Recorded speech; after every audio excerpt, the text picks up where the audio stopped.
Sessions presents A Peter Griffin Christmas, featuring such standards as Everybody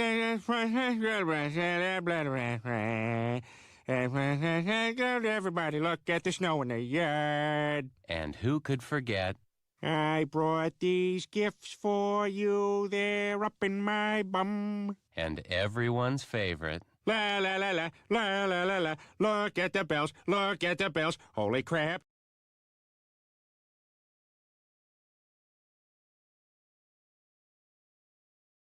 That means that we punched our ticket to go try to win the Super Bowl, and that's it. We got one game at a time, starting at 1 o'clock on Sunday. Love y'all, boys. Love you. Love you. I'll go to war with every single one of you, every game, all right? Love you, 1-7. Here we go. 1, 2, 3, 1, 2, 3. Win.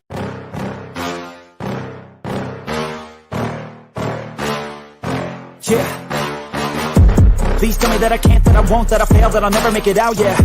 Please tell me all the bad, never good, fill my head full of every single doubt, yeah. Please say any negative thoughts, I pop off when I hear people say I cannot. I get off to the thought of proving everyone wrong, I won't stop to the top, so you better back off and get lost. I'ma stay loud, stay proud, never running out, never heading south. I'll be spreading out, call it word of mouth, can't put me down, I'll be getting loud. You can have me doubts, not what I'm about, have your fucking cloud. It be raining now, I keep making sound, go another round, bitch I'm legend bound, can't stop me now. You don't wanna fuck with me, a slow burn like a disease. Just tell me that I can and I'll show you things that you couldn't believe. Just tell me that I can. Just tell me that I can. Just tell me that I can. Just tell me that I can. It's showtime. Oh boy, welcome to the Reese T pregame Bills Mafia kickoff show. I'm your host, Tommy. It's been a long day for me. Joining me is King Aramis. What up, King? And what up, Bills Mafia? Let's get to this. Sorry that we're late, but it is what it is. Sometimes we have technical difficulties on our end, and that's how the cookie crumbles. What up, Aramis? First of all, how was your Christmas? What'd you get, man? Tell me what you got. Oh my gosh, what did I get? I got the joy of watching my children open a bunch of gifts. I don't know. The biggest thing I got was like this. What is it called? Echo Pop. Okay. Like the Echo Dot, but it's I guess smaller, a little bit smaller or something like that. So I'm gonna find some sort of quirky, funny way to use that for the show because it's got like a little Buffalo Bills cover on it. And I think that would be cool. So. Okay, nice. And the fam was happy with the gifts you got them? Oh my gosh, yes. Let me just say yes. Nobody got cold this year. Nobody was bad. They were close. The fam, they were close. It was a close call. All right. Oh, yeah. But they got the gifts. All right, that's cool. Everybody in the chat, man, let me know if you want. Put in the chat what you got. Like if you got a specific present that you really, really cherish or was really excited about getting. Let us know in the chat. I'll pop it up here on the screen, man. So real quick around the NFL, let's go through it because we had some games already played Christmas and obviously yesterday as well. So we'll go through that real quick. The Ravens spanked the Packers, man. 41-24. It was the battle of the backups. And, the Ravens just went there and took care of business. It was really that turnover, that late turnover from the Packers that kind of sealed the deal once their quarterback went out. And he's a great backup, man, but you could tell he was dealing with that shoulder thing. And it sucked for him because he ran back, and he never saw the field again, really. I mean, it was just like kind of pointless. I felt for him, but it's the way it goes. Texans beat the Chargers. Texans are on a roll, man. They're probably the most dangerous team right now in the NFL, guys. Like offensively, I'm not like super sold on them, but defensively, they're a nightmare, man. They are a nightmare. So that's a team right there, in my opinion, probably the deadliest team right now. If you're gonna face them in the playoffs, in my opinion, the Broncos beat the Chiefs, and that was a close game. Chiefs gave everything they had. But at the end of the day, the Broncos were the better team. They won 20-13. Here's my shocker, and really, I mean, the Lions' record's not a shocker, but losing to a quarterback I'd never heard of that threw for like 50 yards in this game. Vikings beat the Lions 23-10. Unacceptable. I mean, if you're a Lions fan, you got to be super disappointed in the effort. Your season's on the line, and you put up 10 points. You got that kind of offense, and you put up 10 points against a Vikings team that really were down to their last quarterback, and you can't lose that game. So a lot of Detroit fans here are upset, but they were being cocky, and I told them, got to be humble, man. You haven't earned anything yet, and it kind of backfired on a lot. I did, man. So it's crazy, bro. Like I did, man, because last year, man, they were in here running their mouth, man. Lions fans, it was crazy, bro. And I'm like, not only that, Aramis, it's the oddest thing, bro, because obviously I live here in Detroit, and bro, like, first of all, the Bills very rarely play the Lions. Like, we don't play them a lot, right? We're not even in the division, right? So it's not like we're a rivalry. Like the Bills should have, like, when I'm walking around town, like, fans shouldn't be like, I get it if I was in Packers gear or, like, Minnesota gear, where somebody would be like, oh, fuck the Bills, fuck Josh. Like, if we're in the, fine, I guess, I'm not a shit talker, but whatever.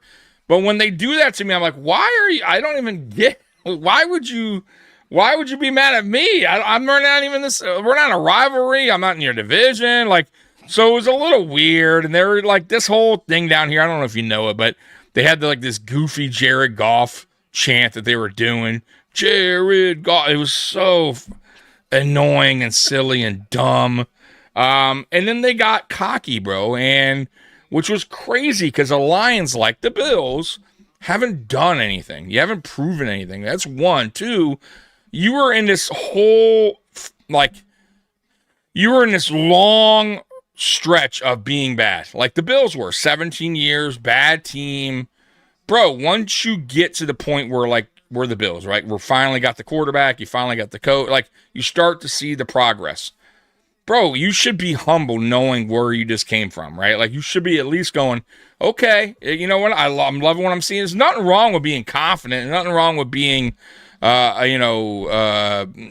looking forward to the season, whatever. But to be pumping your chest out, talking shit to other fan bases when you haven't accomplished anything is a big no-no for me. I don't do that, dude.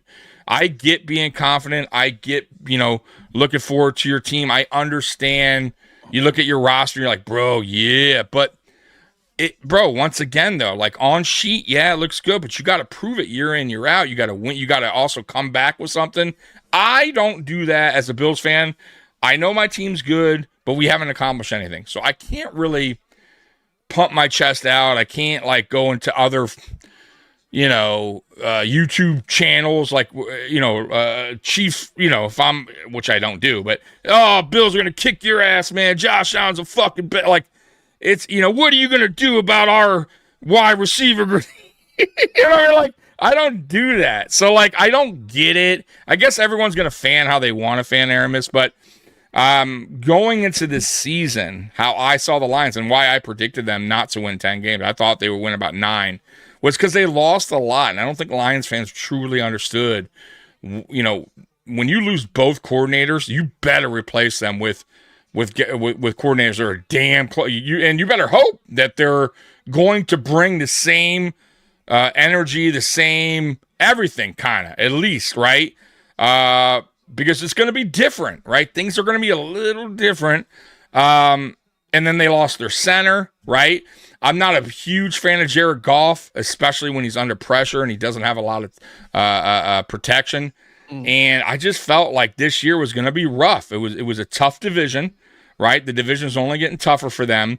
They had a rocky schedule, rough schedule, and boom, man, look, it is what it is. I mean, the proof is right there. Dan Campbell took over play calling at some point in the season because the offensive coordinator wasn't good enough, which that right there tells you a lot, right? Their OC, look, he's already gotten the team in first place just like that. So I don't think Lions fans understood truly what they lost. And getting back to the playoffs year after year after year, it is tougher. It's tougher than it sounds. right? Like I'll give my team a little credit. I'll give the Bills that, even though I'm not satisfied with that, Aramis. Obviously, we want a championship, but it's easier said than done, right? And I don't think a lot of NFL fans get it, where like when your team's constantly good, it's tough. It's tough to constantly be a 10+ win team because there's a lot going on. Coordinators leave, injuries happen, players retire, division gets tougher. So I don't think Lions fans truly understood that. And now, bro, Lions fans are already calling the radio station, Aramis, get rid of Jared Goff. Fucking Jared Goff sucks. Mind you, they had this whole Jared Goff chant, right, for the longest time. Now Jared Goff is the worst thing ever. Terrible. There's actually people fire Dan Campbell, which is wild to me. That's crazy, right? Like listen, there's not a lot to be fixed there, but they need to address it, right? You got to get yourself a good OC. I like their DC. They had some tough injuries, but outside of that, bro, you need to find a good OC. Because I feel like Dan Campbell's a better head coach, not this duo role that he was doing, and maybe that kind of held him up a little bit. But anyways, sorry about I went on that long stretch, and I'm going to get your opinion on that in a minute. I'm just going to go through the rest of the score. So Cowboys beat the Commanders 30-23. And then right now today, you got the Bengals all over the Cardinals 23-7 right now. It should be 24-7. Stupid kicker makes the extra point, which I can't stand. Browns are beating the Steelers, which is I knew their defense would hold up, but man, Steelers 6 points, 10-6 right now, third quarter. The Titans are up on the Saints 20-10 in the third quarter. Colts are beating the Jaguars 10-7. By the way, the Colts are officially out of the playoffs, but I'll give you your dues about Phillip Rivers, man. I can't believe he's played this well for him being out of the league this long and not in the greatest shape. Dolphins are beating the Bucks. Boy, if the Bucks lose this game, you got to probably talk about firing the head coach at this point. You have to have this win. Yeah, you have to have this win here. That's ridiculous. I don't care about the injuries. You still got Mike Evans back. Come on, man. It's the Dolphins, right? Like you're fighting for a playoff spot right now, and you got 7 points. You're allowed 17 already. Like it's 17-7. You need to win this game. They still can bounce back. Plenty of time, Aramis, but there's no excuse to not go into Miami with an attitude of we have to have this win. We need to play our best ball, and right now they're not. 17-7. It's crazy, and in a weak ass division, by the way, right? Carolina is also not the greatest team in the world, right? So plenty of opportunity for Tampa Bay to win the division this year, and they just, for whatever reason, they didn't step up in certain games. And Baker Mayfield, I know he's playing hurt, but boy, like certain games, he just does not step up. The Patriots all over the Jets, no surprise, 35-3. The Jets are terrible, and I wouldn't be surprised if if New England's already pulling their quarterback out of this game soon. Seattle is tied with Panthers 3-3. So I'm gonna tell you right now, man, Panthers win this game, that's a wrap, bro, for Tampa. Anyways, what's your thoughts, real quick, on the Lions? And let me actually, you go ahead with your thoughts, and I'm gonna get to some of these chats too. I'm gonna scroll back on these. Same thing for the Bucks. I mean, they lose, Liam Cohen, and it's amazing that their offense still looked pretty good with the rookie that they drafted this offseason, the wide receiver. So I agree with you. I think losing the coordinator makes a big difference. I mean, the thing here is the Bucks in particular were decimated by injuries, right? If the Bills wanted to make a case for not making the Super Bowl due to injuries, they most certainly could, right? Right.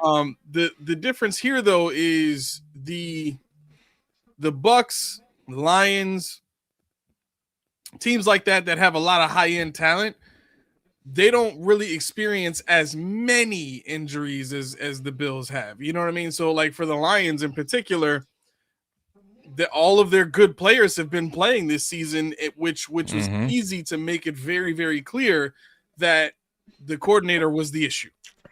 Right. And this is a team that lost both their offensive and defensive coordinators. So I don't care what kind of culture you have. When you lose the identity of your team, basically, which is your defensive identity that gets established by your defensive coordinator, and your offensive identity, which was clearly established by the offensive coordinator, you have to go through this process of finding yourself, and that's where they are now. So, in terms of my reaction to them, talking their stuff about, beating us and stuff like that. I mean, look, at the end of the day, they've been to, the playoffs. They had been to the playoffs a couple of years in a row. They'd gone, pretty deep into the playoffs. Once.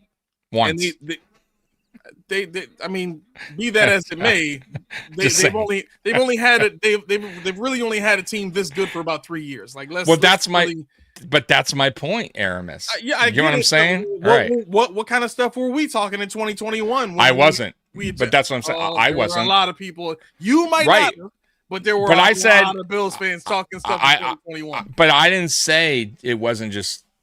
It wasn't just, I was saying certain fans in general. Like, I wouldn't do that. I don't know who else does that, but you can't. I feel like the fans that talk the most shit are the fans that really are the quickest to jump off the ship. You get what I'm saying? Or the ones that basically talk the most shit, don't even really watch the games. You get what I'm saying? Like, I almost feel like a lot of them are like fair weather fans, right? Like, they're quick to jump off. They're quick to call the radio stations and complain, but they're the first ones to say, are chanting Jared Goff. You know what I'm saying? Like, it's just, it's crazy to me. You're either on board with it or you're off. You can't say one year Jared Goff's MVP and next year you want him, canned. You know what I mean? You want him off that he's the worst thing ever. So I'm just saying, I get your point, but at the same time, and I say this about our fans too, any fan, it don't matter.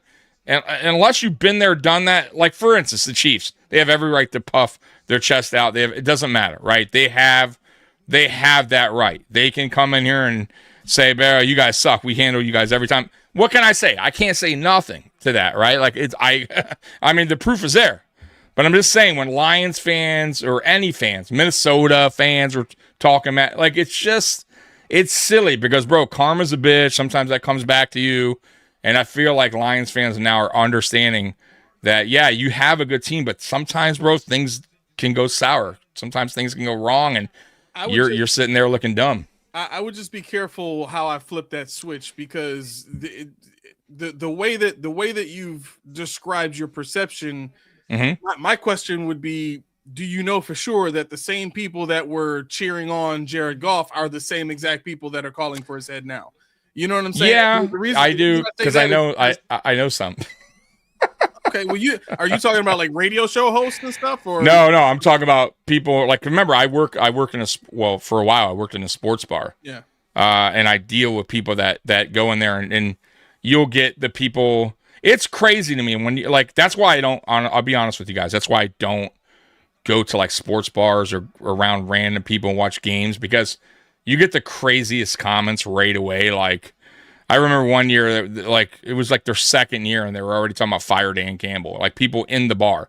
And I'm like, in a game, I'm like, wow. So, like, it's just funny how, I'm just saying, like, they get caught up in the moment, and it's I'm not saying it's just people calling on the radio station, but trust me when I tell you, if you listen to the radio station enough out here, sports radio, which I'm sure you guys all listen to WGR, you get you kind of understand the fan bases that are calling in and how it works. But my main point, though, yeah. My main point is, I think in the same way that you and I have issues with Sean McDermott, there could be somebody else on another team saying, "Oh, look at them, they win all these games or whatever, and everything is great." And now all of a sudden they're doing bad one season, and now they want to fire their head coach. You and I, who've been really analyzing things and doing these podcasts and really paying attention, we have a basis and a foundation for what we see in the way that we feel about the way things are going. Whereas the people that you're describing may not be paying attention that way. I mean, you said the same thing. You said so yourself. Like, these are people that may not really be paying attention all that well. That's true. I would just be careful with how I'm, kind of throwing them under the bus for. Stop throwing them under the bus. Flip-flopping, so to speak. No, I'm not even saying they're flip-flopping so much. I'm just saying my main thing that I was saying, Aramis, is if you haven't done anything, your team, I'm just saying in general, like the Bills, right? Well, let's just talk about the Bills. We've never won a Super Bowl. We've gotten there, but we don't have a ring, right? But I cannot. Huh? So we were talking. No. That's why I get that, but I'm talking about fans in general. Whoever does this, I'm not talking about just Lions fans. I'm talking about any fan base who has not won anything, and all of a sudden your team finally starts to get it right and start playing better. You haven't earned it yet to puff your chest out and be like, look at us. We're the fucking baddest thing. Like, I don't agree with it. You know what I mean? Like, because it's going to bite you. You know what I mean? You haven't been there long enough. Yeah. You haven't done anything. So do Bills fans have a right to play a home game in New York against the Jets and talk stuff to Jets fans? Do we have the right to talk stuff to Jets fans? No, the smack talk I'm talking is different. I'm talking about acting like you guys are the greatest thing. You're going to win everything. You're a Super Bowl team. What are you going to do? You can't stop shit. Those type of fans. I'm not talking. See, there's a difference between me and you coming on here and me going, yeah, I think we're going to win today because blah, blah, blah, blah, blah, blah, blah, blah, blah. Like, we're breaking it down. I'm not being cocky. I'm not saying that we're the best thing ever. We're going to win it. We're going to win the Super Bowl before the season even started, blah, blah, blah, blah, blah. And then it backfires. I'm different. I'm analyzing the game going, okay, like, I feel confident today we'll win because Josh Allen, I feel like, is playing better than Jalen Hurts this season, blah, blah, blah. Like, I'll at least give you a reason why I feel like the team, but I don't just go into a season going, the Bills are a Super Bowl team, baby. We're the best thing ever. Everybody get the fuck out the way. Like, I just don't do that. You get what I'm saying? Like there's a difference. You get what I'm saying? There's a difference between, like I said, there's a difference between being optimistic, being confident about your team, and there's also the flip side where you're just out there bragging about your team, how great your team is, what you're going to do, Super Bowl, how you're never going to, you can't beat us, you can't touch us. You know what I mean? Like, you got to be careful because you haven't done anything yet, is my point. You get what I mean? Like, I can't do that because you know why? If I do that, Aramis, you know what the counter reaction will be? Like, you haven't done anything. Show me your Super Bowl ring. Show me your championship. What have you accomplished? I guess that's what bothers me about that mindset of well, you can't talk unless you've done anything. There's 31 teams in the league every season that haven't done history. I'm talking about history. I get it, but okay. Well, if that's the case, then really 6 teams only have a real opportunity. Exactly, 100%. If I'm a Dolphins fan for as long, dude, listen. Even if I'm a Dolphins fan, at least I know. Even though I wasn't around 72 or whenever they last won the Super Bowl, at least they do have something to say for it, and as far as their organization. Trust me. Okay, well, so if that's the case, then Buffalo Bills fans have the right to talk as much as they want because no other team has ever made the Super Bowl 4 years ago. Yeah, but we didn't win it, so it doesn't matter. It doesn't matter. Like we've accomplished. Sure, that is an accomplishment, but there's a flip side to that accomplishment. And yes, you could also argue the AFL championships, right? Okay, and I'll put it like the same way that we've listened to Bills fans talk stuff about winning the AFC East for however long and being dominant in the AFC when literally the entire AFC has been kind of trash for the last 5-6 years. That's I don't know, man. I'm a humble fan. You're different than I guess. I'm a humble fan, bro. I don't care. You know how it rolls. Definition of humility, though. I really don't. Because if you've been bad we were bad for 17 years, right? 17-year drought. We just started getting better in 2019, 2020. Let's say early on in 2020, early in the process, I was like, we are the best. We are going to Super Bowl. We're that good. Get the fuck. If I'm just saying, if I was going around to people, not talking to you, not talking to my good friend on the couch, if I'm out there pumping my chest like we've done something already, I think that's bad. I think that's going to bite you in the ass. I don't think you have the room to talk yet when you haven't done anything in that 2-year span, 3-year span, right? So even let's take it like that. Like, what have the Lions have accomplished yet, right? They got into a championship game once, NFC. They failed. Then the following year, they earned the 1 seed, and they got knocked out right away by the Washington Commanders, and they missed the playoffs this year. So you can't really, at this point, Lions fans can't go into next season puffing their chests with the same talk. And they're probably not, because a lot of them have learned a valuable lesson, right? You never know what's going to happen in the course of an NFL season or what to expect going to week 1, or you know what I mean? Look at this season, for example, right? Crazy how many teams have not made the playoffs that should have made the playoffs. Teams that have, like, just look at the Bengals, look at the Ravens that are fighting for a spot.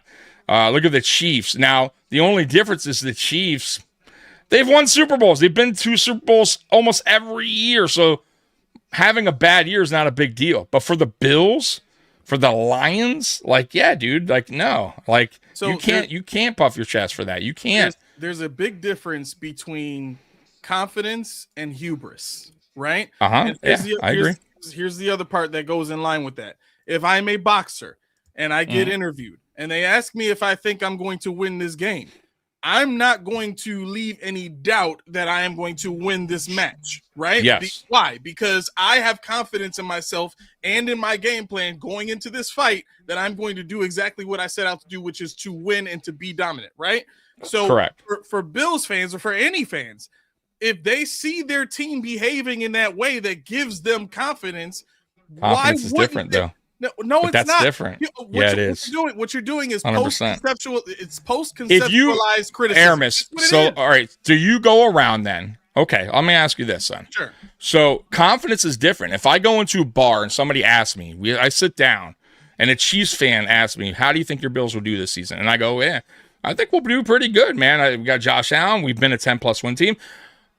That's normal talk. But if I go in the bar, open the door, and be like, "Bro, baddest fucking team right here, bro. Fuck your team. Fuck the Chiefs. Fuck the Bengals." That's different, bro. That is you being arrogant, cocky. Bro, what? So you saying that you drive around when you meet somebody, you just happen to be in let's say you go to wherever your local grocery store and you see a fan with a different jersey and you're like, "Fuck that team, bro. Fuck your team. It's all about the Bills, man. We're going to go to the Super Bowl. Fuck your team."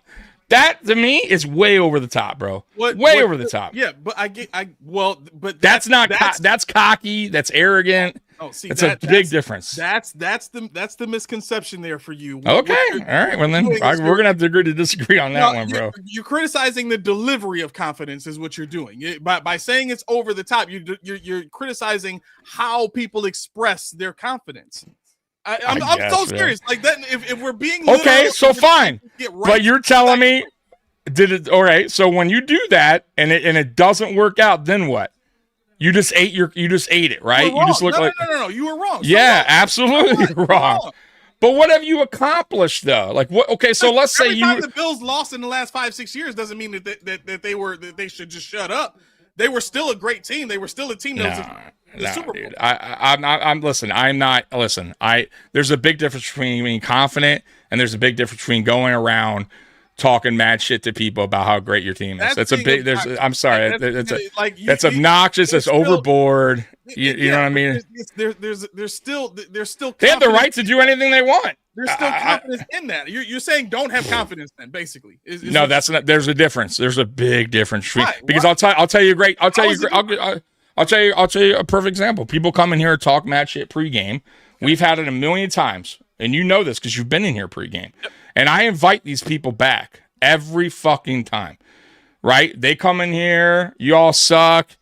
You know, what are you going to do about this? You guys are dog shit. You can't, right? You can't win. Allen can't win the big game. And then when we win, what happens? Tell me, do they ever come back onto the... Very rare. I mean, I don't know if anyone, maybe a few, have come back, right? Like, so you're going to, like, my point is, if you're going to talk it... Yeah, then own it. Come back. Exactly. So, listen, I'm just saying about the obnoxious. It doesn't mean they weren't supposed to have it before. But yeah, confidence is one thing. I guess we'll just have to see differently. I just don't go, like me personally, I just feel like I'm confident. I know my team. I'll say a reason why we're going to win or why we're going to be good. But I'm never going to act like my team's done something already that it hasn't. Because they haven't. So I'm just not going to be there. The reality is we haven't. The definition and the etymology of what you're. We haven't done anything. We haven't. So look, you guys on Post Podium, you guys talk all the time about, about the Bills haven't accomplished anything. They haven't gotten a Super Bowl, right? And I'm on board with that. I think me and you and Keys are all on board with why we want McDermott gone and why this is unacceptable. We've been, this is our, what is it, 9th season under McDermott. We still haven't even been to a Super Bowl. Blah blah blah blah blah blah blah blah. Right? So you should understand as a fan where you go into a season. Okay, Aramis, you're confident that we're going to do what? Like, are you saying to a fan base that you're not confident about the team, but you in the back of your mind, you can't go on your podcast and be like, bro, we're the fucking best team. We're going to win a Super Bowl this year. Here's the difference. When I'm talking about my perceptions, I make sure to define the terminology that I'm using. I've even gone as far as to define what hope is, right? So when I'm sitting here talking about what confidence is and the difference between the perception of confidence versus in what you're saying is overconfidence, I think what I'm trying to avoid is people just broad spectrum labeling overconfidence, right? Because we as human beings in anything that we do, we should be overconfident. We should be, because these are things that we're gifted to do. These are things that we deserve. These are things that we've worked hard for. We should be overconfident. And what I think society does is they say, well, we don't want other people to feel bad for where they aren't or where you are. So you've got to tone it down a little bit because you don't want them to feel terrible. And the other part of what you're saying is the second you lose, that's pie in your face, and that's proof that you should just shut up. I don't think that's the case. No, I didn't say that though. It's a big difference. I think you're inferring though. I mean, you can clear it up. And there's a big difference. You said, you gave a great analogy of a boxer going in. And being confident. Well, that's different. Like that's an individual who's being confident about himself. That's a whole different series. When I'm talking about a team, I'm confident in my team, but I have no control of what, my team, like, you know what I mean? I can only be in what I see my team is going to be. That doesn't mean it's going to happen. One, right? Because I have no control over that, right? As a boxer is different. Like a boxer, of course he should be confident. Like you better be, you better not step in the fucking ring. Right? I don't know what I'm saying. I don't. Right. Well, the difference is, I listen. When you go into any season, for me, and you haven't done anything yet, I'm just saying, in general, you haven't accomplished anything, and let's just say the time frame. They played, but the Lions really than the Bills have for the last. But what have they? But okay, but we talk about the same thing. What have we truly accomplished in 9 years under McDermott? We've won 5 AFC. No. But what's the main? Yeah, but that's not. But we argue this all the time, Aramis. But what is it? What we're saying is it's not enough. Correct. For us, but that doesn't mean that it's not an accomplishment. But that's not the end goal, though. Like, I get it. Listen, you're right. And I argue with fans. I get it, but I argue with fans all the time, and you do too. Don't say you don't.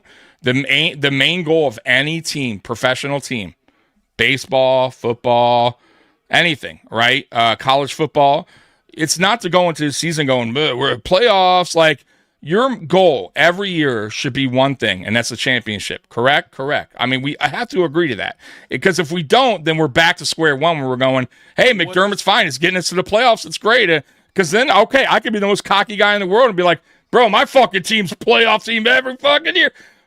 That doesn't mean anything to me. You know what I mean? For me, now, if somebody else feels differently, but that's what me and you argue a lot with certain fans, because certain fans are content with going, hey, at least we make the playoffs every year.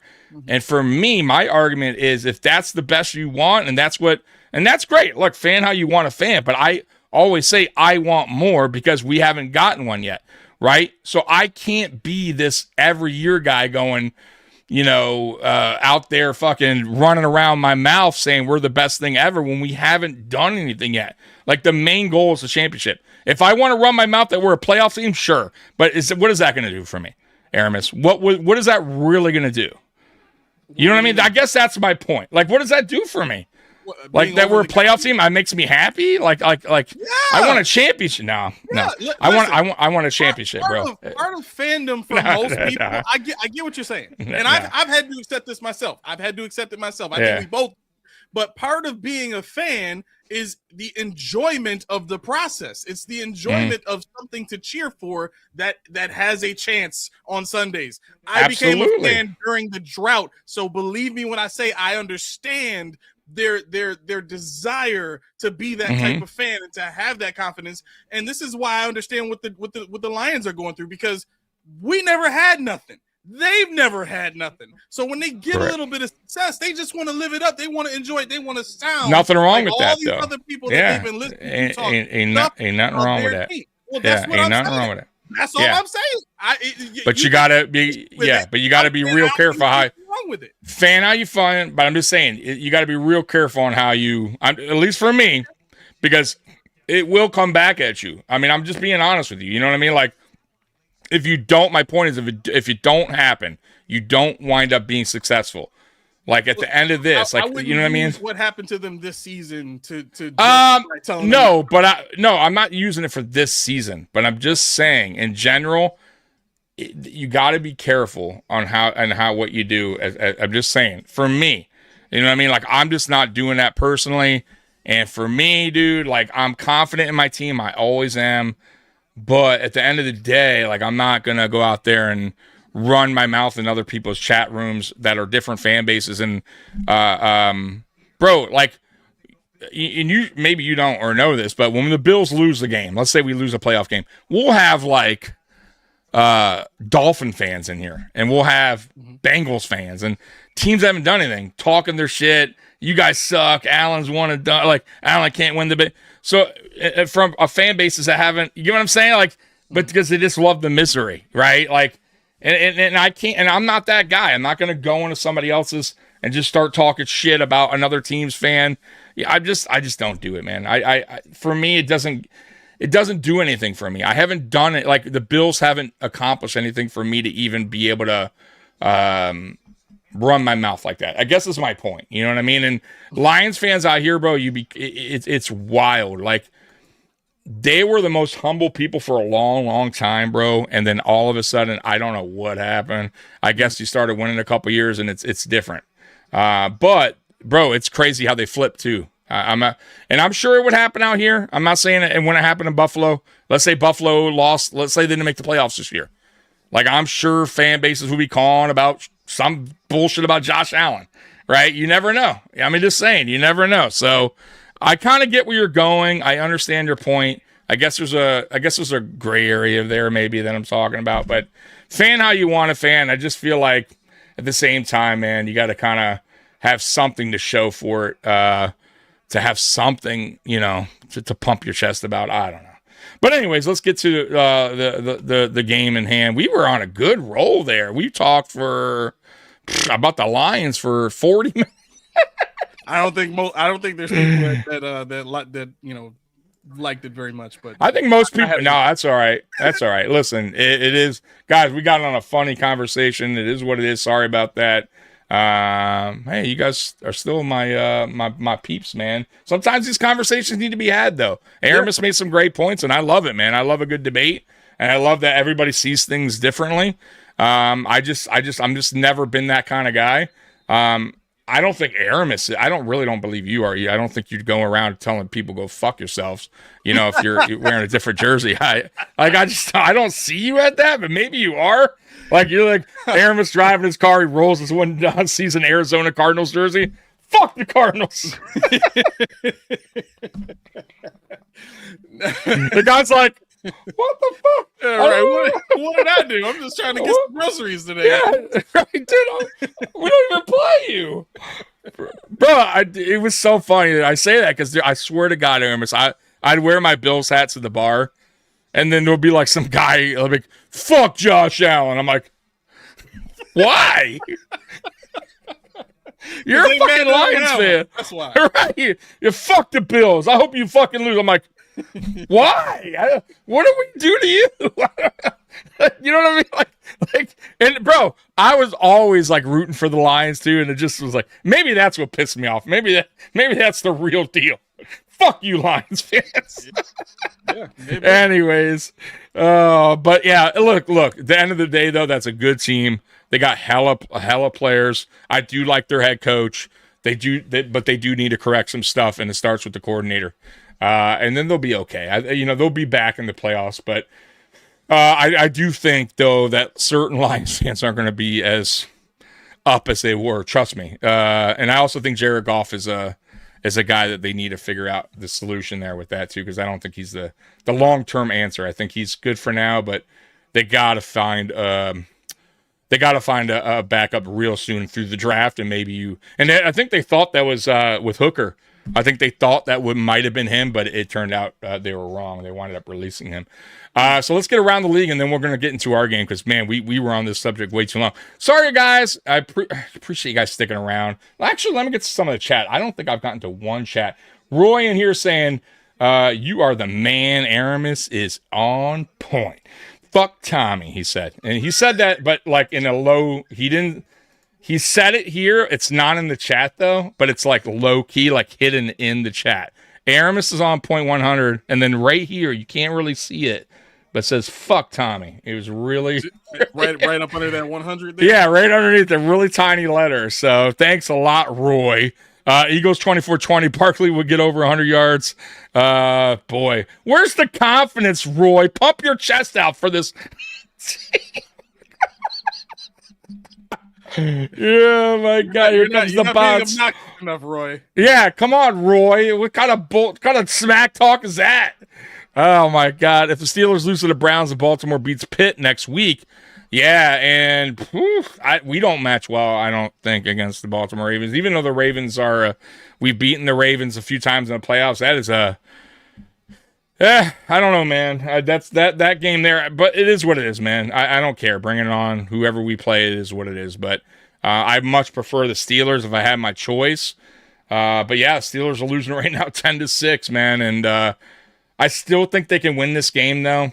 There's plenty of time left. There's 9 minutes, 55 seconds in that game. But Cleveland's defense, man, it kind of goes to show you. Even though the Bills last week only got 23 on them, look, Pittsburgh got 6 on them right now. So their defense ain't no joke, man. They bring it, especially in Cleveland. That's a tough place to play. So, I mean, it kind of tells you, man, like, how bad what's our offense really in that game? We're never going to win the Super Bowl with McDummy. And you know what, dude? That's why I got the bet going. I'll tattoo I heart McDermott. But I'll tell you what, I won't even care if we won a Super Bowl and I put that tattoo, because I'd be happy we won a fucking Super Bowl, and I think they would win it despite of him anyway. So if we do, it'll be all Josh Allen, brother. It won't be like, bro, there's no guys, if we won a Super Bowl with McDermott and I come on here post-game and be like, bro, McDermott had the ultimate game plan. That defense was sick. I don't know. I think I would be dead or something. Like I'd be dreaming. There'd be Aramis, would there be a world we could do that? You think you would say that, like post game, like we shut down, like let's say we go to Super Bowl and we hold a team to 3 points, NFC team, the Rams, like under McDermott. Do you see a world where that's possible? Yeah, the Rams or the Seahawks or whoever the top teams are in the NFC right now. Like, do you think McDermott could hold a team in the Super Bowl? Because we've never held playoffs teams really quite good in the play. I mean, to be quite honest, I think we have enough pieces to do it. What I don't think we have is proper use of the players within the scheme in order to do it.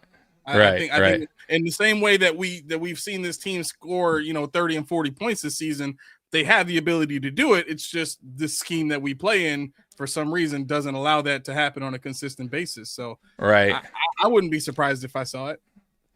I think you would. I think you and a lot of people. If McDermott's defense, the way that they should, but he's never have. I think that's would be the shock. Like if we're here talking about the reason why we won a Super Bowl is because of the defense, and McDermott absolutely obliterated throughout the playoffs. We held teams to 3 points, 6 points. Like I think I would be dreaming. I'd have to have Aramis to yell at me or so, wake me up, because I couldn't believe what I'm watching. But no, man, it's going to be Allen driven, and this offense is going to have to lead the way. I mean, it's really the way it's been. I mean, I haven't. There's really no other way. I haven't seen any other way through that. Kincaid again. Is he okay? So is the actives and inactives out, by the way, or the inactives is that out? Or here we go. Sorry, thank you, Sophie. As I was saying, inactive Keon Coleman. Boy, is that it for Keon? Aramis. I mean, geez, that's what 2-3 games in a row now. 2 games in a row, I think. Right? He'll probably be back next year. No, I mean this season. You think they're going to activate him? Or you think that's I think so too, but boy, I mean, my God. Dalton Kincaid. Oh, God damn, dude. Poyer out, which we knew earlier. Daquan Jones, Jordan Phillips, Prater we knew, and Grable. Well, Dawson's going, that means. Okay, so at least we have one of the two. Yeah, I figured that would be the case. Yeah, I was concerned, but I did think that too. I thought one of the two should be available. And I'm okay with that. Dawson's been playing much better, except for the stupid fucking drop he had last week. That killed me because at halftime, Aramis, I was like, you gotta go to Dawson Knox. And he fucking dropped. Yep. It's like, dude, Knox, come on, man. Come on. What are you doing? I've never seen somebody try to alligator snap a football. Dude, right? And he's been playing better. I don't know what the fuck that was about, but at least he's playing. Because I'll be honest with you, if both were inactive, it'd be I don't know. That'd be a tough game. I want to ask you this real quick. So I asked Keys this question on Friday. Sure. During the show, would you be opposed to trading Dalton Kincaid this offseason? No. Really? I would absolutely. Injury history, opposed. No, I'm saying I would absolutely trade. Oh, you would trade? Yeah, I'm sorry, I said that wrong. So I would absolutely entertain it, depending on obviously what the return is, but absolutely because he just can't stay healthy. I like the player. I think he's a really good tight end when healthy, but the problem is he just cannot. He can't stay healthy in the course of a season. And it's the reality of it, right? And it's unfortunate, but it's true. So absolutely, I would call around, or if teams called us, or if teams called Bean, call us. Sure, call me. Let me forward that to my main man, Brandon Bean. Because, we and him are like this. I always defend Brandon Bean, so now we're best friends. No, man. I would absolutely entertain it. Let's see. It depends. Once again, though, it depends on what we're receiving. That's the most important part. If it's late, like 6th round or something like stupid, like, nah, I'll just let him play out his contract. Now, I'll tell you this. Even more interesting, how about this one? What if they don't? Do you extend him after his rookie contract? I would say no. I would. Right. I would not do that. Exactly. So I'll tell you what. If they don't, they'll probably keep him for the remainder of his contract, which I would be okay with. And then you just got to kind of let him walk. I think. Look, I hope if Bean's still here, because it seems weird with the whole McDermott Bean thing. I got to be honest with you, but if he is still here, I hope there's lessons learned. I really do. I hope they're understanding that some of these guys like Matt Milano I like him, but man, you picked him over Tremaine. Like that was a bad decision there. You know what I mean? And Matt Milano was already injury prone. Like some of these guys that you're extending that are injury prone guys that are continuing to get hurt. Bernard had injuries prior to his extension. You kind of should have known better. You did it anyways. Benford's also been a guy. Now we'll see what happens with him, but he's also been a guy that's been banged up through his career. Since his rookie year. That's another guy we'll see. I mean, I like him, but once again, these guys can't stay healthy. So I hope this is a lesson learned. I hope they look at Kincaid and go, we already paid one tight end a shit ton of money way too early in Dawson Knox. And to be honest with you, and that guy also has been injury prone. So it's like, right. And not consistent. And I really hope they live and learn. You can get a tight end through the draft. They just got a good one in Halls as far as blocking. Now you just go out and get another one. I mean, it's not that hard. I really don't. I really believe they could find another one and not have to pay a hefty price tag for one. Pricey tag. I'm like 5 years old on here. Calibus, we ain't winning this game. I think we do. I do. And we'll get to that in a minute. I just think Philadelphia's offense this year is clunky. It's kind of like ours, but even worse, in my opinion. I think it's really off this year for them. And I think it's just their defense is carrying them. You know what they kind of remind me of, Aramis, a little bit? The Chiefs a few years ago when their defense kind of carried them a little bit. And the Chiefs' offense was kind of in a little funk after they lost Hill. And, you know, they had that 2-year Super Bowl run there where the defense kind of was just really what kind of carried them. I'm not saying the Chiefs' offense was bad, but it wasn't going smoothly.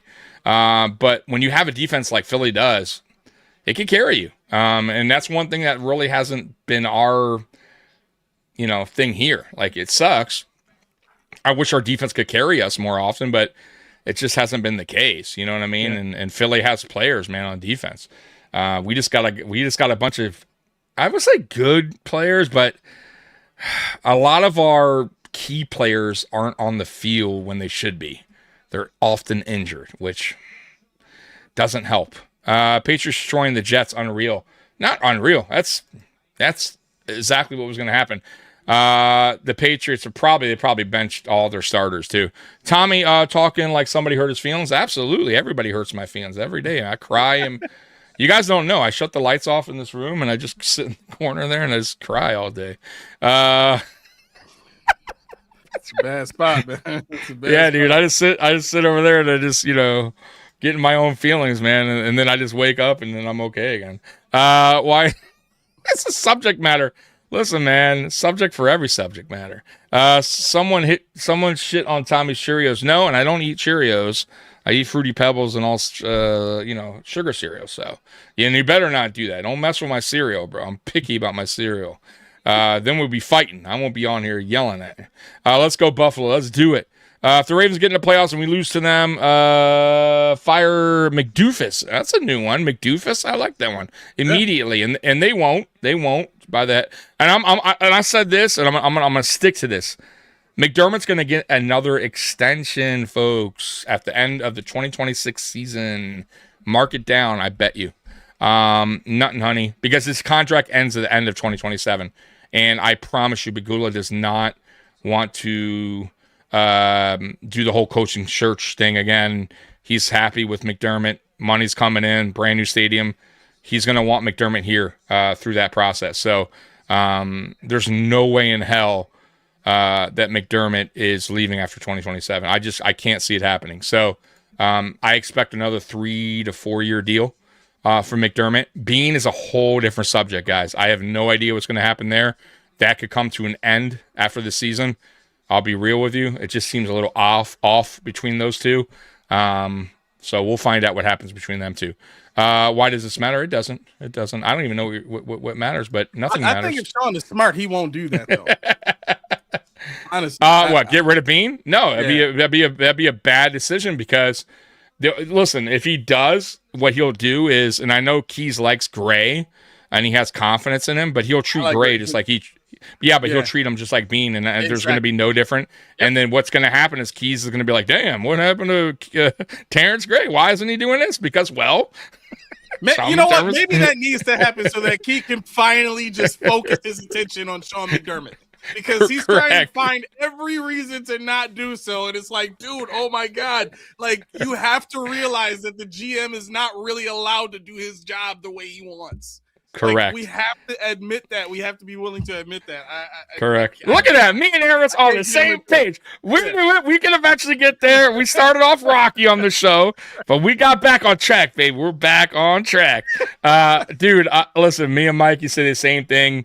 Mikey never gets frustrated. The only time he does is when, and Roy loves to poke the bear with him, is the Bean thing. So Roy would be like, Bean needs to go or something like, and then Mikey will, and Mikey never gets like fired up. I'm like, how many times did I it's McDermott, it's Heisra, and I'm like, Mikey, damn, like, that's so like yeah. Like I can't listen to people talk about Stephon Diggs. I can't. Dude, and I'm on the same me and I think Mikey too a little bit. I think I'm a little bit more pro Stephon Diggs on that conversation. What happened here? Understanding. And of course I look at both sides. I'm not saying he was perfect in how he handled things. And it's kind of like the Keon Coleman situation too. I think me and you may be on the same board as that too. Like, I think there's two sides to that. And I think a lot of fans are kind of more towards, opposite, fuck Coleman and he's terrible and blah, blah, blah. And I get the frustration, but I also feel like there's two sides to the story, and I know there is to this one, and there's why he's frustrated. And not saying he's handling it right, but I get it. So anyways, it is what it is. But yeah, you're 100%, like me and Mike, you're totally on board with that. Like, I don't care who comes in here, and it won't be an outside GM. That's the funny part. And we talk about that same thing with the OC, same thing with the DC. If you notice, guys, everything's going to be within. Everything's going to be within. Promotion within. So if the OC goes, which I do think Brady will go as well, it'll be somebody within, or it'll be our former quarterback, which is basically within. I forget his name. What's his name? Our former quarterback that they're so high on that he could be a good OC. I forget his fucking name. Somebody in the chat let me know, but he's one of our quarterbacks from last year. We wound up cutting him, but he's supposedly like going to be an OC in the league or whatever. But oh, really? That's yeah. Like, he's a name that's being thrown around. I forget his name, man. Somebody tell me his name. Taken off the practice squad? Yeah, he's like not this year. He was last year. He was always a practice squad guy, real smart guy. They say Barkley. No, not Barkley. Not Barkley. He's below Barkley. Somebody in the chat let me know, and I'll pop it up. But no, not Shane Bishop. He just got picked up, by the way, by the Chiefs. Somebody will know. Tommy, end this convo. Come on, over and over and over. Yeah, God, how far am I behind this? Davis Webb. Thank you. Did somebody say it? Jesus, I'm not that far behind on the conversation because everyone's like, end the conversation. I'm like, damn, I'm sorry. Hit him up.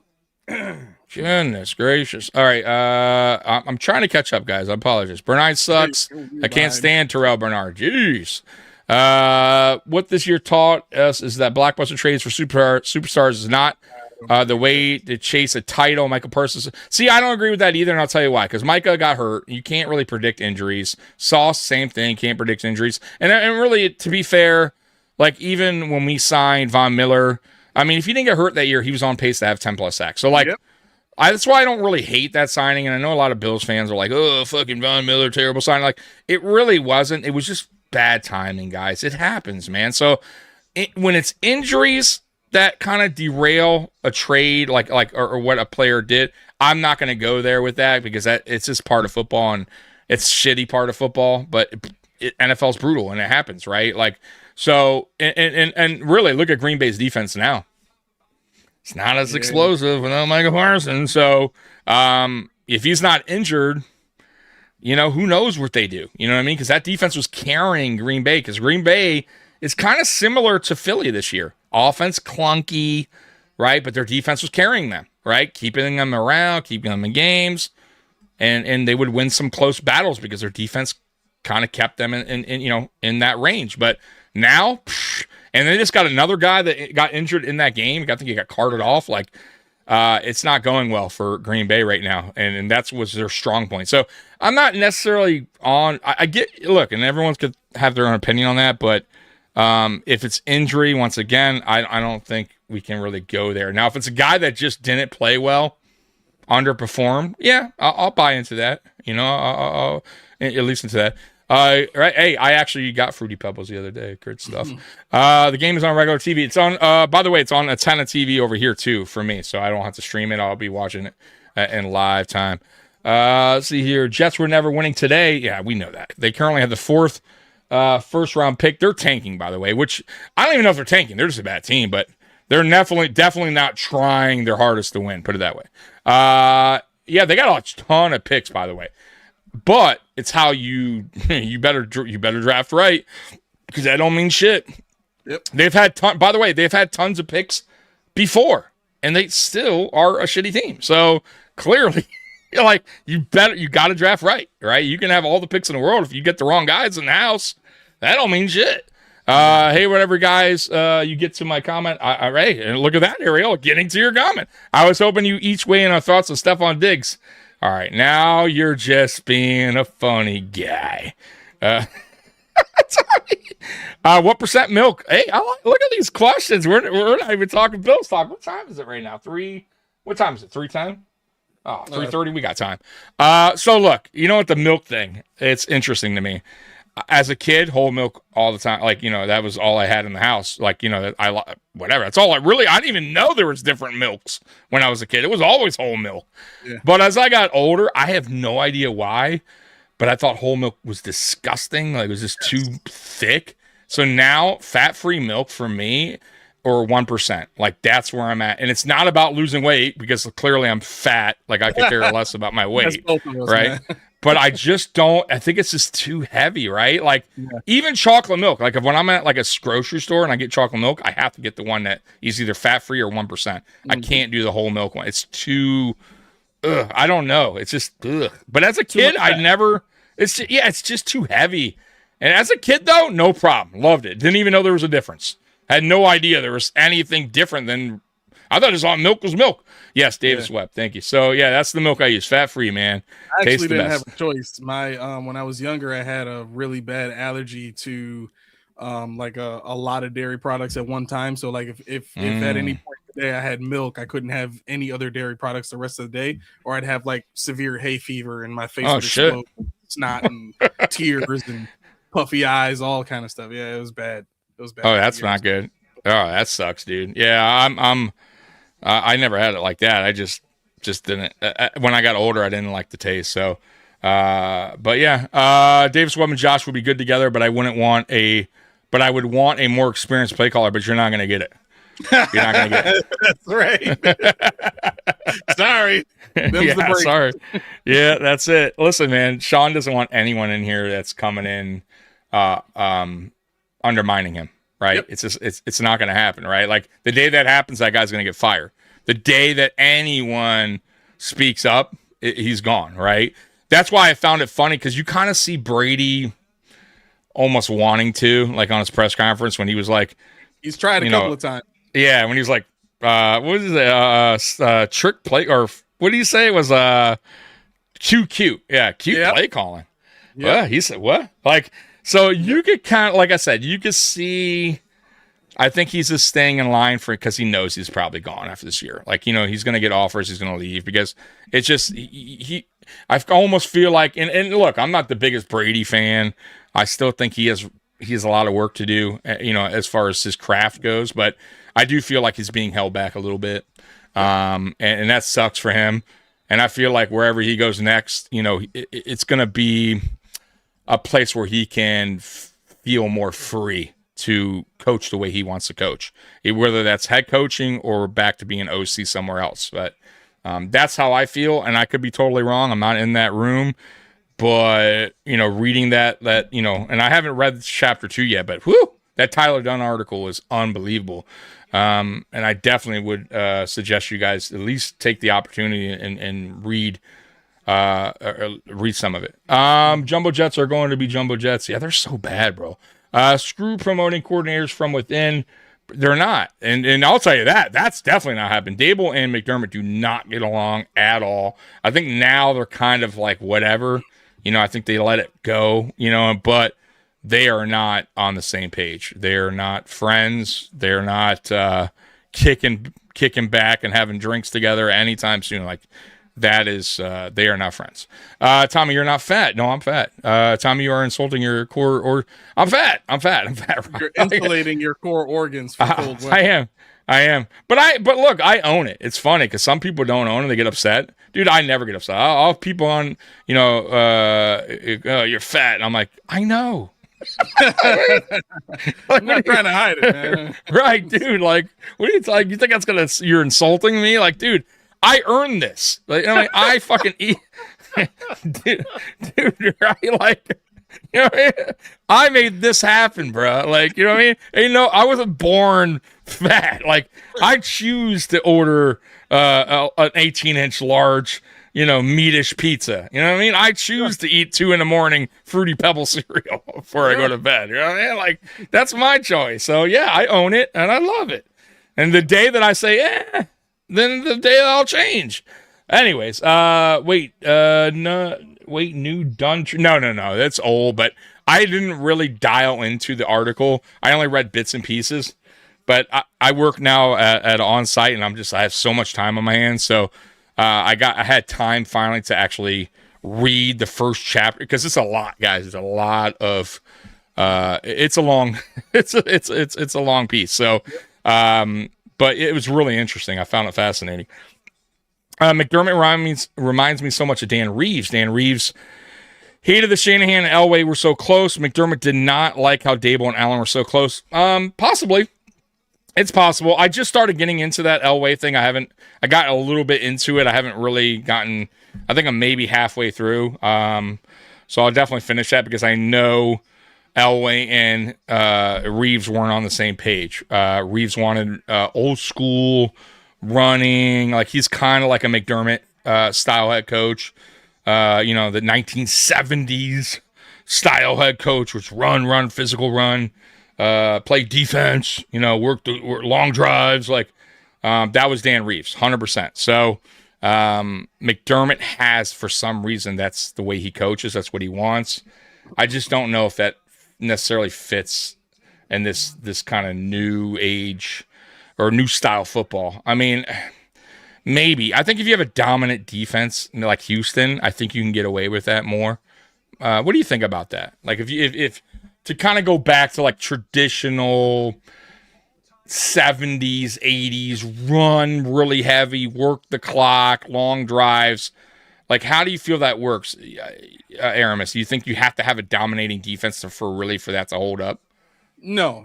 In today's Okay. NFL, we've seen the Chiefs win with the 22nd ranked overall defense. We've seen the Bengals make it to the Super Bowl with the 26th ranked defense of the year that they beat the Chiefs to get to the Super Bowl.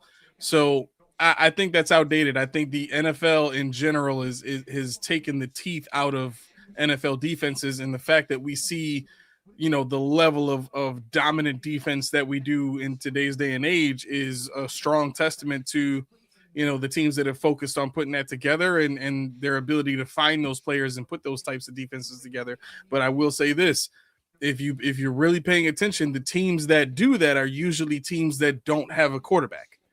Mm-hmm. The teams that have elite defenses, that's true. They've either just drafted their quarterback because they had to try and win games without one. CJ Stroud has only been there for 3 years now. So that's kind of the example I'm going by. Seattle, they kind of lucked into having a good quarterback and having a great defense because their head coach happens to be a great defensive mind, and they just signed Sam Darnold in the offseason. But you look at a team like the Broncos. The Broncos were nowhere at quarterback for years with that defense and how good they were. And then they draft Bo Nix. So that's one of those things where you want one, you want an elite defense, but you kind of don't want what it takes to get one. You know what I'm saying? Because again, if you have a good quarterback, you're focusing on offense. That's what you should be doing, is putting as many pieces in front of him to block, as many pieces around him to throw to and to hand off to, and all that kind of stuff. So absolutely, I agree with that. What's the weather over there, by the way? Because I usually base it off over here because we're not far from you. But it's a rainy day over here, cold. Is it pretty much same, cloudy, rainy over there? It's snowing right now. It is 33 degrees. I'm sorry, it's raining right now. It's 33 degrees, feels like 28. Yeah, it's raining pretty good actually, and we still got ice on the ground here too, so that's going to be kind of fun getting from the game.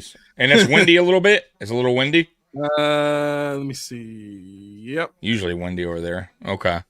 Yep. So it's going to be ugly weather game, pretty much cold. A little bit of snow, a little bit of rain, a little bit of wind. So typical, I would say, late December football in Buffalo. So not a surprise there. I wasn't expecting an awesome weather game for Buffalo. But it's okay. I feel like we're built for this now, finally. For years, we weren't. I got to be honest with you guys. I said it for a long time, early on. And that's kind of why we didn't run a lot early on in the Dable years, because we didn't have the offensive line. We didn't really have the running backs either at the time. Though I liked Devin Singletary, he wasn't going to do much with the bad offensive line. Like, he wasn't that great of a running back. He was fine for where we drafted him, but even James Cook under that bad offensive line, he would have been fine, but you had to fix that line first. And when we finally did, now you're kind of seeing that we're built more for that weather, that we can win in the trenches a little bit more when it comes to running in these bad weather games. I wish, I really wonder, and because I know a lot of people, I hear a lot of people say, Aramis, that like if Dable's great, but he didn't run the ball. Dable's great, but he if he came back now, we would go back to, and I kind of disagree with that because we don't know, because we didn't have a good offensive line when Dable was here. We didn't have James Cook while he was here. So it'd be really interesting to see what Dable could actually do with this team. You get what I mean? Oh, and if we had players like that, like we had in, Diggs and, you know what I mean? Cole Beasley. Like, can you imagine our offensive line now, James Cook with Diggs, Beasley, Brown, and Sanders? Oh my God, dude. We probably would have made a Super Bowl. Or won one. Like, that would have been, there's no way Dable would have ignored the running game. He might have still been a little bit more pass heavy, but I don't think he would have been so much 70% pass. Like, I do believe he would have knew how to use James Cook, and he would have probably used them better in the passing game than Brady has. I got to be real with you on that too. I don't think Brady's done that's one thing too, I got to say on Brady, that he did well last year, but he's done, I think, just a bad job this year is getting the running backs involved in the passing game.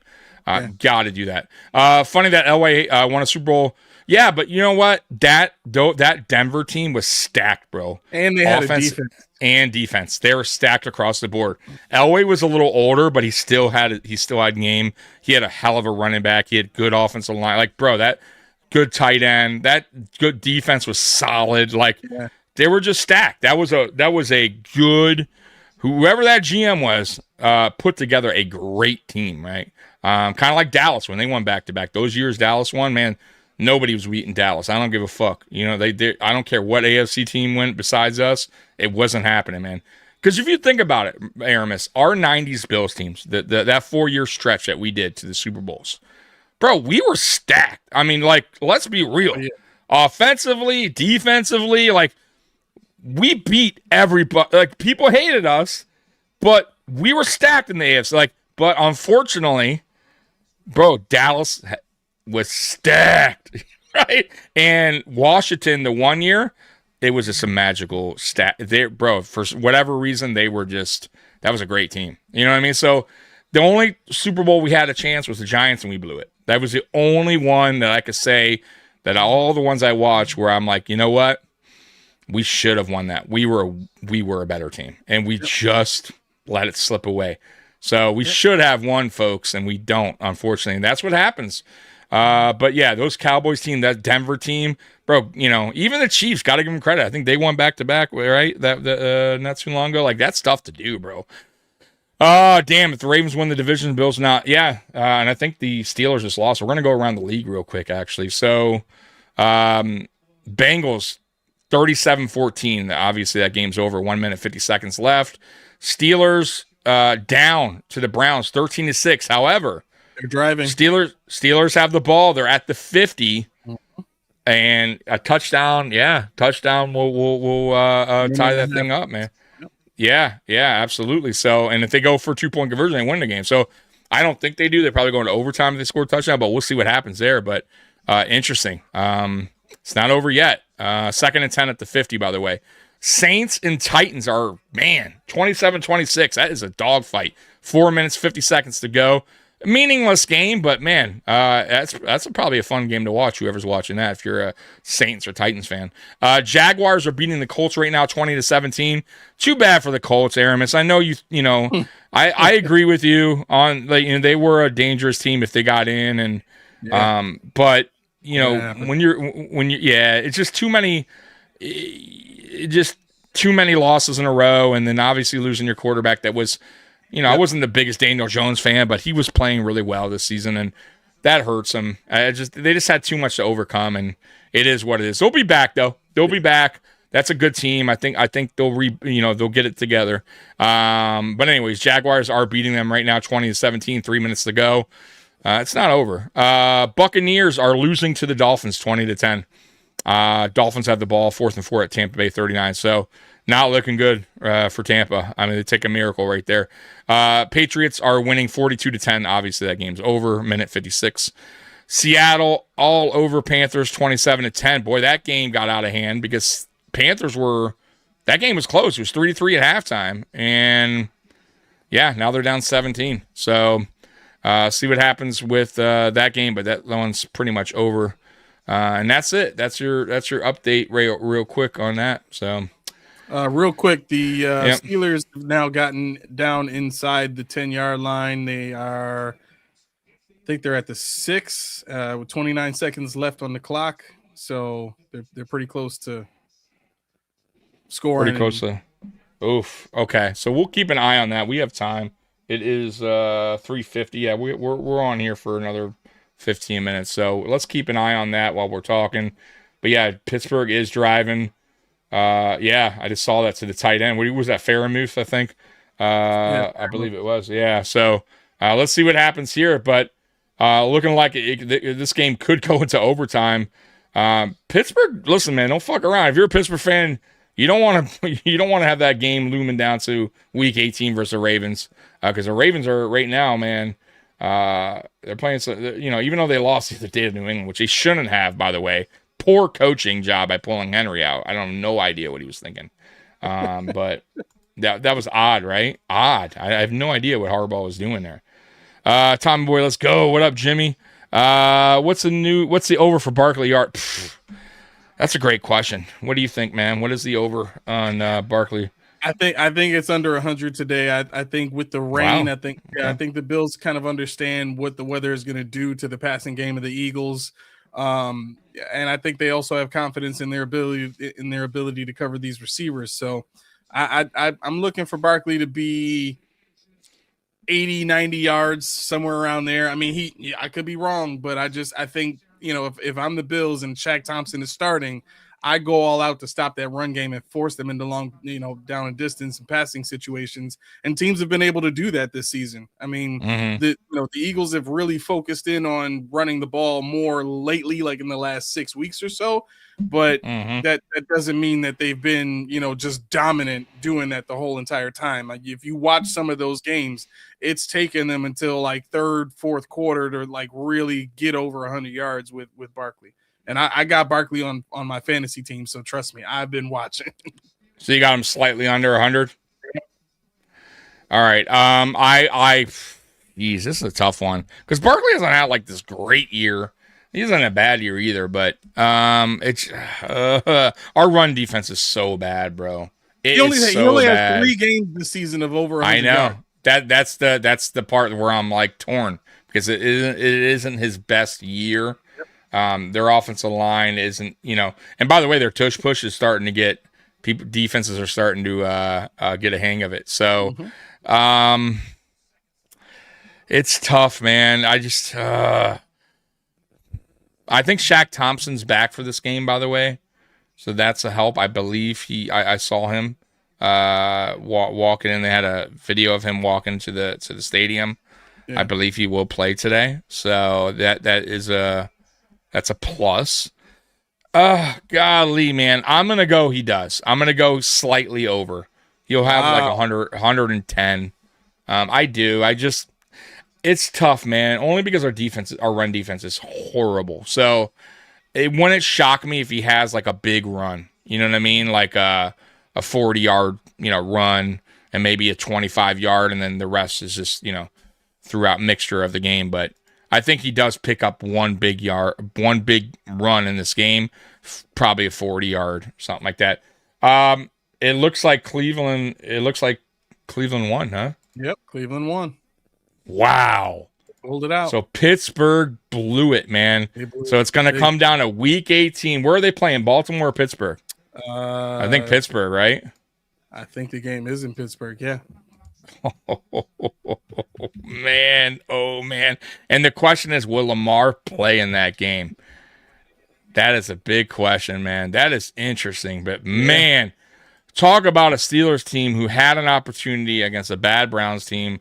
Mind you, the Browns defense is pretty good. We talked about this earlier, but Let's be real here. Prime time Jesus.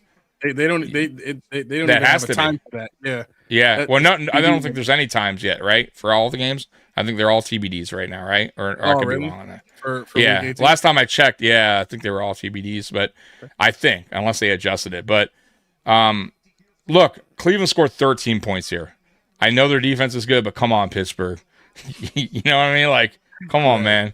You know what I mean? Like, you got to win this game, bro. Like, you know, if I'm a Pittsburgh fan right now, like, that's unacceptable. Once again, like you had an opportunity right here. End it, right? Boom. You win the division. You're done. You stamped your ticket. And now it's all down to Week 18. The only good thing I can say is they're at home. You know what I mean? If that's anything, but they're gonna have a tough time against Derrick Henry because you know damn well lessons are learned, and they're gonna be running Derrick Henry in that game, man. Yeah. So did Garrett get his sack? I don't know. Did he? That's a great question. Let me see here. I don't think he did. No. Okay. So no. So it's going to come down to the last game for him, huh? And by the way, that Seahawks. I think they got the ball back, and that game's over in Seattle. So Seattle's kneeling the ball. They won 27-10. Dolphins have the ball. It would look like an onside kick, perhaps, and they're going to win 20-17. Jaguars are up 20-17 with 2 minutes to go in that game. The Saints scored on the Titans. They're up 34-26. So Bengals 37-14, they won. Browns, obviously, we just talked about that, 13-6. Dolphins won 2017. Patriots destroyed the Jets 42-10. So there's your scores around the NFL. Wild on some of these games today, but it is what it is, man. It is what it is. So look, Pittsburgh's going to have a hell of a week, Week 18, for sure. And then also, what's going to be interesting is the Dolphins beating the Bucks today. Are they going to play spoiler Week 18? The chances are slim, but you never know. You never know what's going to happen there Week 18. And I was telling Mikey it's going to be real interesting once the schedule comes out, because if we're both playing at one, are we going to be monitoring that game? Because there's going to be a chance we're going to have to pull our players at one point. If the Patriots are dominating the Dolphins, I would suppose, unless we're playing for seeding at that point, that we're going to start pulling players out. You know what I mean? But let's say the Patriots play at 4 and we play at 1. We may have to play our starters the whole game, man. I mean, what do you think about that? You think, unless we're just absolutely, working the Jets, which we should, but with this team, we don't really do that. What would you do Week 18? Just curious. What's your thoughts about Week 18? What it comes down to? I rest my I rest my guys. I rest my guys. Okay. I give everybody a chance to heal up. I don't think rhythm is anything that you need to be worried about, going into the playoffs, mostly because you really haven't had rhythm all season long. So what the hell would be the difference? You know what I'm saying? Right. You've been so dependent on your run game, and that's almost a given now in every single game. So, going against the Jets, I think it's going to be a lot like it was the first time we played them. You're not going to have to do much. So maybe you let throw your starters out there for a half. You get a lead, and then you let your backups come in and just ride the lead all the way to the end of the game. Yeah.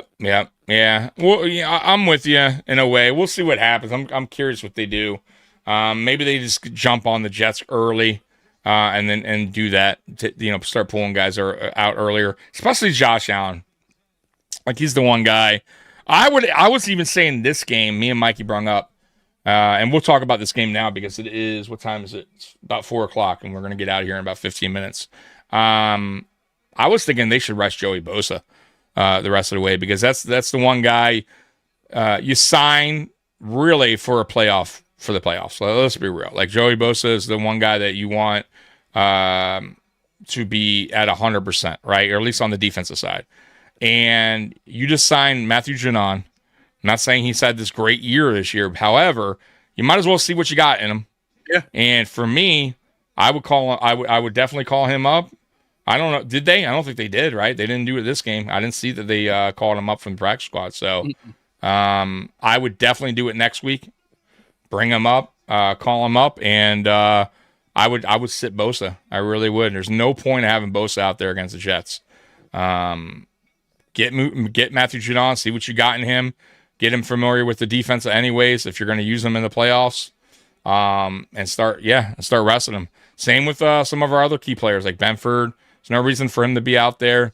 It's another guy we have to have in the playoffs. But yeah, and then obviously Josh Allen. No reason to have him out there a long period of time either. So, people talking about this playoffs coming up, like the Bills have this easy road to the Super Bowl because Mahomes isn't in there, but I still think there's a lot of good teams, guys, in the playoffs this year. New England being one of them, Houston being another. Like I don't want to hear nothing about the Bills have this easy path now that Mahomes isn't there. I mean, I get it. It's been our thorn in our side, Mahomes and the Chiefs, but end of the day, man, there's still a lot of really, really good teams here. And they're in the playoffs for a reason. So let's see what happens. So on this game, let's get to the X factors, offense and defense. Go ahead, Aramis. Oh, by the way, too, the poll is out. And if you want to know, we're at 39 votes right now. It's close too. So compliment 36%, complaint 26%, mystery box 38%. So very close poll right now. So we'll see what happens. It could be a mystery box. And the complaint box, I guess, was me earlier. I did a special box for me. I complained about fans puffing their chest out. People were like, shut the fuck up, Tommy. Right, yeah, the complaint. So go ahead, Aramis. Pick your X factors on offense and defense. Yep, so I'm going to go defense first. I think defensively, the X factor in this game is going to be Deion Walker. You're going to need pressure up the middle on Jalen Hurts. You need to get him moving early, taking his eyes down. I think the Bills' ability to compress the pocket, that's been something that they've been good at pretty much, for a few years now, as far as getting pressure but not actually getting the sacks. I think compressing the pocket is something that they can absolutely do.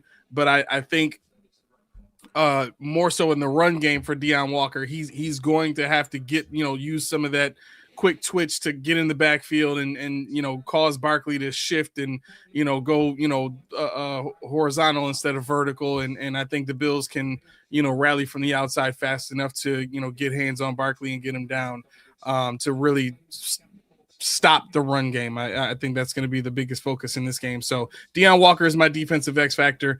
Offensive X factor, I think it's going to be the blocking of the tight ends. Like Dawson Knox and Jackson Hawes are going to have a really good game helping this offensive line create space, especially if they're going to line up and run 12. The Eagles, they like to line up in that 4-2-5, but when they run a base and they start putting their big boys on the field, you're going to need to be able to, create some lanes for James Cook to get through, because he's not going to be breaking a ton of tackles on those guys. The Eagles are one of the best tackling teams in the league, so you're going to need good blocking in this game. So tight ends on offense and Deion Walker on defense for me. All right, nice. I like it. Cali Bills coming in, Eagles 34-21 over the Bills. Cali's still just upset with the Bills, man. He's not jumping back on board just quite yet, but I think he's starting to maybe lean towards getting back on the Bills, cheering for the Bills again, or at least thinking they're going to win a game. He's picked the Bills to lose for like 5 straight weeks now. So I get it. The Bills have to earn that from you. They got to earn that trust back from a lot of fans. I said a month ago or 4 weeks ago, I was not feeling too good about this team, but I said if they could stack some wins together heading into the playoffs, going on some kind of winning streak, show me something, then I probably will get back on board with believing this team can go on a run, like a real run. And I'm starting to get back on board with that because they are stepping up. Yeah, some of the games weren't pretty, the Cleveland Browns game, but at the end of the day, they still got the job done. They did get the win. I mean, look at Pittsburgh today. They, chance to win the division, they still fucking get 6 points. So, at the end of the day, we're finding a way to win. And if we can win today against a Super Bowl team, let's be real. I mean, I know they're not playing the best this year, but they're still a winning team. They're still a Super Bowl team.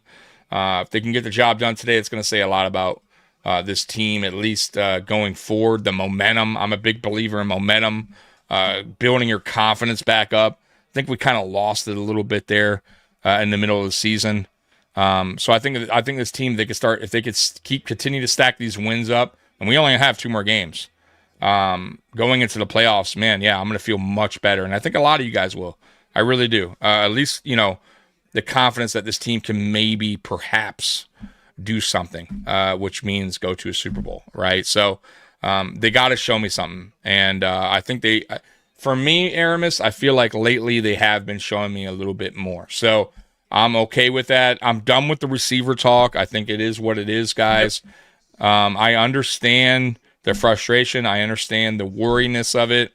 But at the end of the day, if they could continue to use the tight ends and the running backs and be successful, which they have been, let's be real, it's kind of what's working.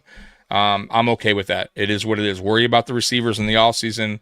Do what you got to do, and then there's nothing we could do about it right now. So continue to use Kincaid, and that's why me and Aramis talking about Kincaid earlier. It's very important for him to be on the field. Going into the playoffs, I'm going to tell you guys right now, like that would worry me. If Kincaid's not right by the playoffs or he gets hurt in the playoffs early, yeah, like that's gonna derail this offense a little bit. So let's hope that he can stay healthy and going healthy into the playoffs, because that's what we are, guys. We are a run-heavy tight end team. Receivers are basically blockers.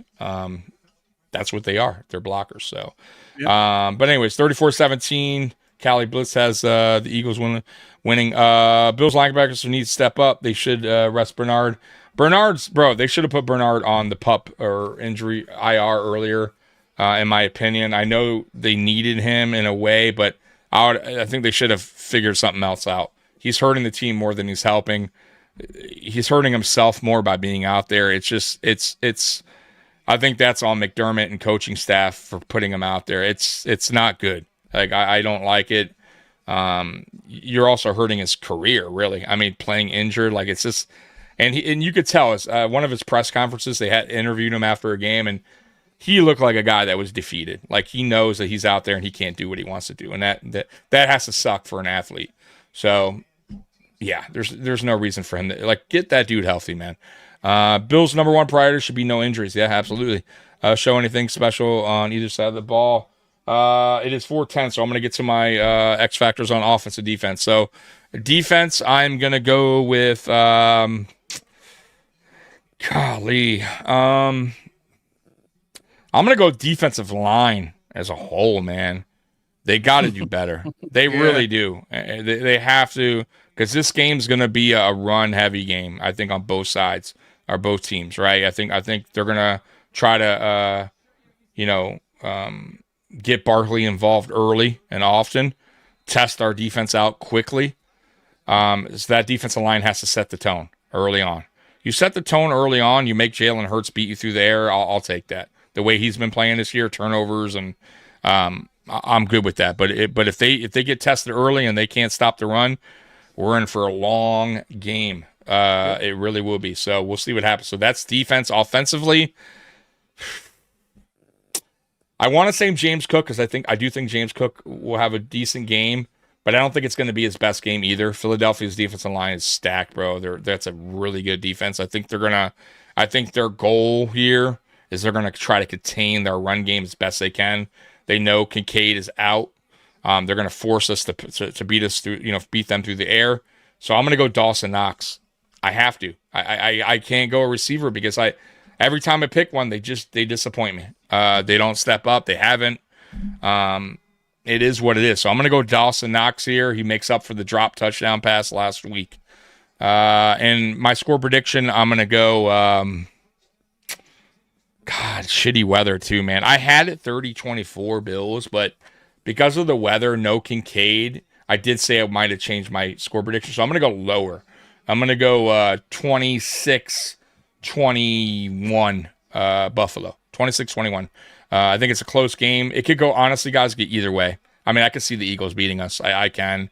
But I just have a feeling we do enough to get the job done. Close game, close at halftime.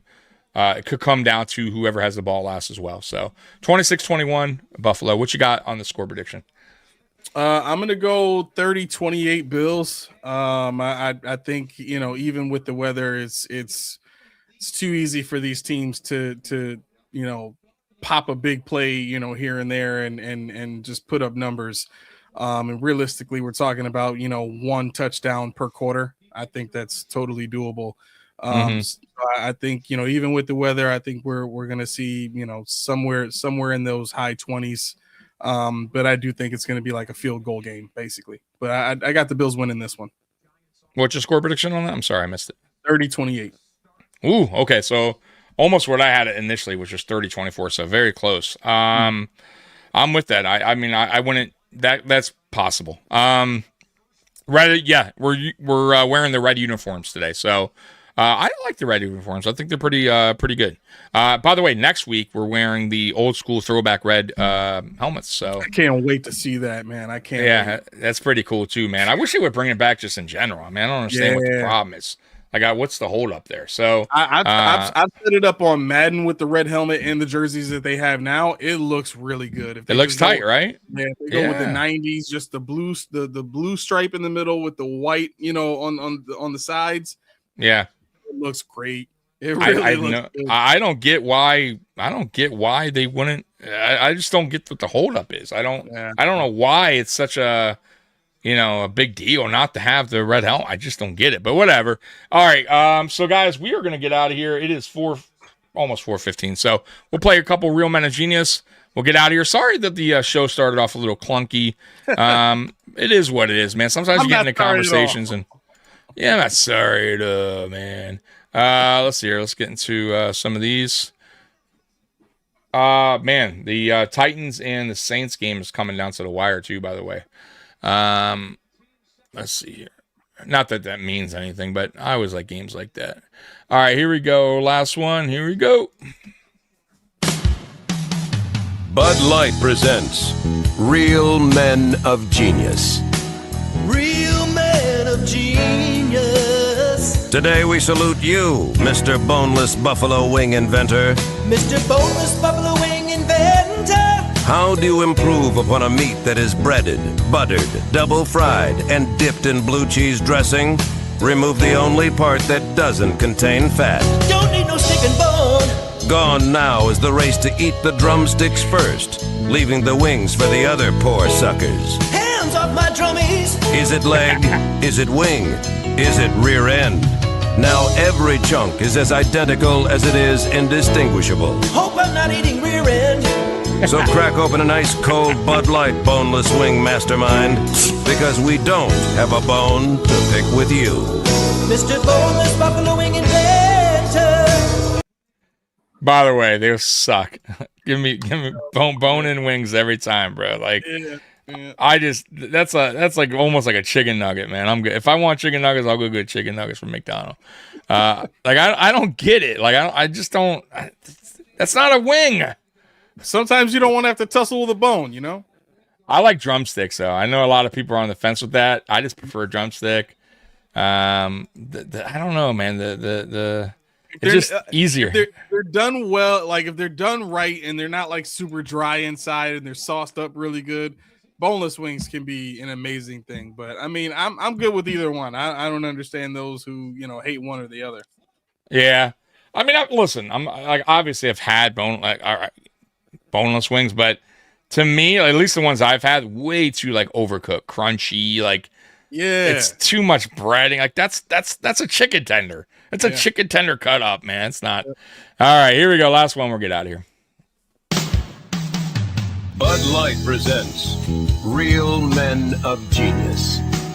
Real men of genius. Today we salute you, Mr. Pimped Out Ghetto Car Driver. Mr. Pimped Out Ghetto Car Driver. Who needs a horn when you have a sound system that announces your arrival 12 blocks before you get there? Here I come now. Nothing says success like a $400 car sitting on $8,000 worth of tires and rims. I hope you got insurance. Who needs libido enhancers when you have hydraulic lifts and enough bass to keep the backseat bumping and grinding all night long? He's got motion in the ocean. So crack open nice cold Bud Light, oh guardian of the ghetto, because you put the junk in our truck. Mr. Pimped Out Ghetto Car Driver. Those are pretty good. Yeah. All right, guys, man. Man, we appreciate you guys rocking with us as always, man. We love doing these pregame shows with you guys. And obviously we got still got games to go, man. That's a good thing about this team, man. That's one thing we can agree on is this team is constantly in the playoffs. We just want one goal. One goal needs to be completed. Super Bowl. That's it. Everything else has been done, man, guys. I'm tired of the AFC talk. I'm tired of it don't matter to me, man. Once you're in the playoffs, man, it's all up to what you want to do when you get in the dance, right? So it don't matter how many games you got to go through, man. Make it work, make it happen, and hopefully this is the year for us, man. I don't know if it will be, but me and Aramis will be here every pregame until it is, man. So appreciate you guys rocking with us. As always, go Bills. We're out of here. Peace. Bills. Go Bills. Just